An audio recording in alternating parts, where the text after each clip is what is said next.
네, 여러분들 오늘 우리는 정보 보호의 개론에 대해서 한번 배워보도록 하겠습니다.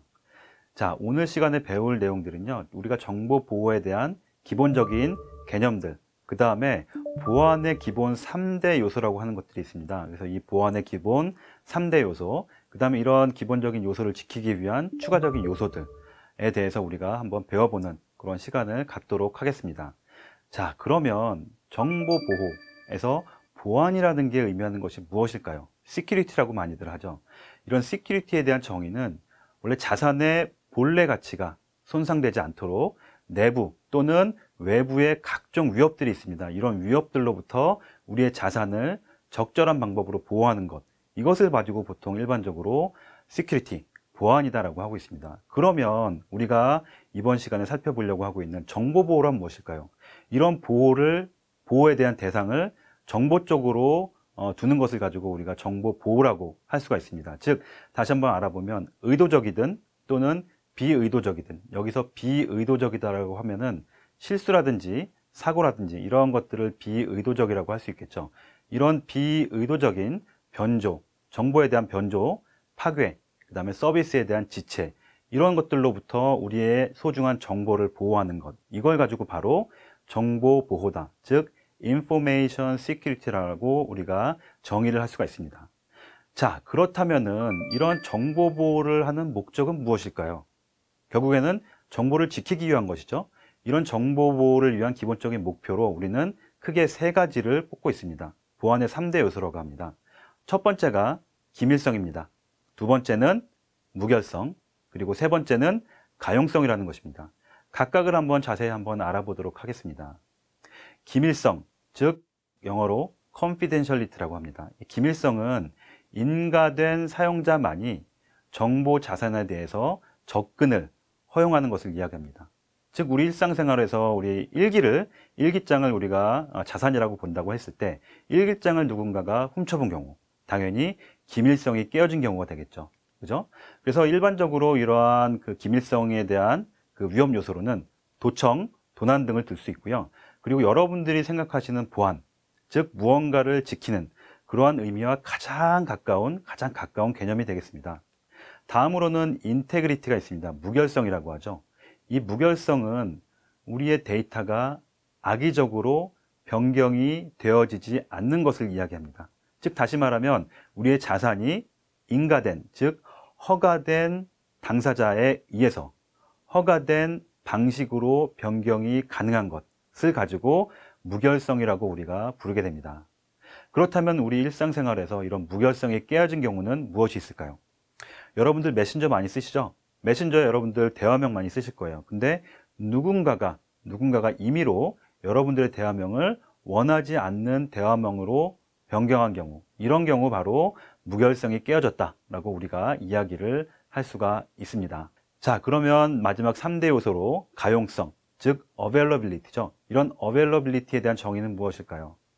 인가된 당사자가 원하는 시간에, 우리가 원하는 시간이 있겠죠. 원하는 시간에 어떤 특정 데이터에 접근이 가능하도록 하는 것, 이걸 가지고 가용성이라고 합니다.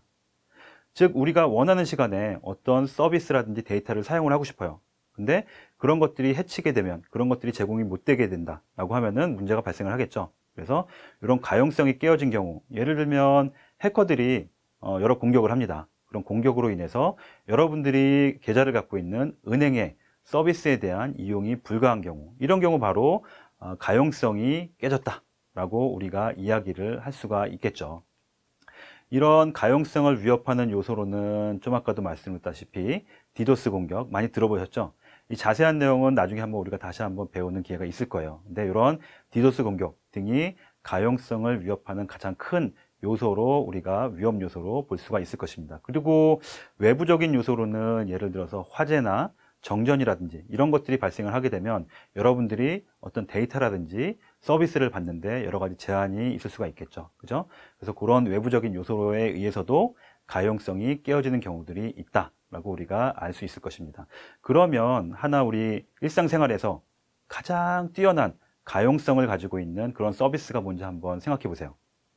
아마 생각해 보시면 우리가 24시간 편의점을 들 수 있을 것입니다. 왜냐하면 24시간 편의점에 가시면 여러분들 언제, 어느 때 가더라도 여러분들이 원하는 물건들을 살 수가 있죠. 그렇기 때문에 우리 주변에서 봤을 때 24시간 편의점이 가장 뛰어난 가용성을 제공해주는 그런 서비스 중에 하나다라고 우리가 분류를 할 수 있을 것입니다. 자, 그럼 지금까지 이 정보 보호를 위한 기본적인 목적, 3대 요소에 대해서 알아봤는데요.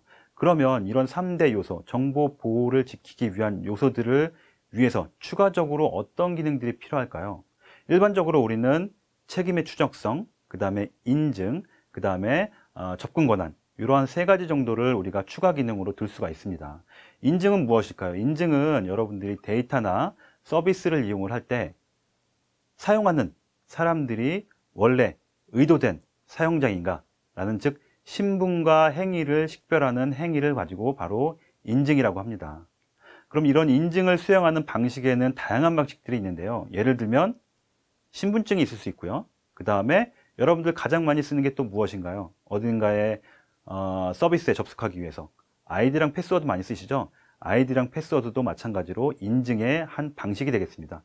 그리고 최근 각광받는 그 아이템으로 지문인식, 그 다음에 망막인식, 홍채인식, 이런 것들이 모두 다 인증의 한 방식으로 여러분들이 이해를 하시면 될 것 같습니다. 다음에 책임의 추적성입니다. 책임의 추적성은 모든 행동에 대한 기록과 그 다음에 주체에 대한 추적을 제공하는 것이죠.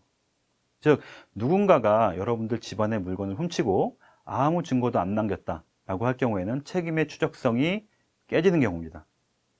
그러면 이런 책임의 추적성이 깨어지면 안 되겠죠. 그렇기 때문에 어떠한 누구도 행동에 대해서 부인을 하지 못하도록 우리는 여러 가지 정보보호 시스템에서는 여러 가지 로그라든지 그러한 기록들을 남기게 됩니다. 그런 기록들을 가지고 책임의 추적성을 우리가 제공을 할 수가 있는 것이죠. 다음은 접근 제어입니다. 접근 제어는 데이터나 서비스 이용에 대한 허가 또는 거부를 할 수 있는 기능입니다. 즉 군사 기밀에 해당하는 정보를 만약에 비문 분류가 제대로 안 되어 있다라고 했을 때 누구나 다 1급 보안 기밀에 대한 접근이 가능하겠죠. 이런 경우들이 발생하면 안 될 것입니다. 그래서 이런 모든 정보보호 시스템에서는 이런 접근 제어 기능을 상당히 중요하게 인식을 하고 있고 인가된 사용자만이 데이터나 서비스에 허가가 될 수 있도록 하는 그런 장치를 마련을 하고 있습니다. 자, 그러면 오늘 우리 이번 시간에는 정보 보호에 대한 기본적인 정의, 그죠? 그 다음에 기본적인 개념들, 그 다음에 정보 보안을 위한 기본적인 요소, 3대 요소입니다. 주로 우리가 CIA라고들 합니다. 그래서 confidentiality, 기밀성, integrity, 무결성, 그 다음에 availability, 가용성이라는 정보 보안의 3대 기본 요소를 배웠습니다. 그리고 이러한 3대 요소를 제공해 주기 위해서 우리가 필요한 추가적인 요소들에 대해서 우리가 이번 시간에 배워봤습니다.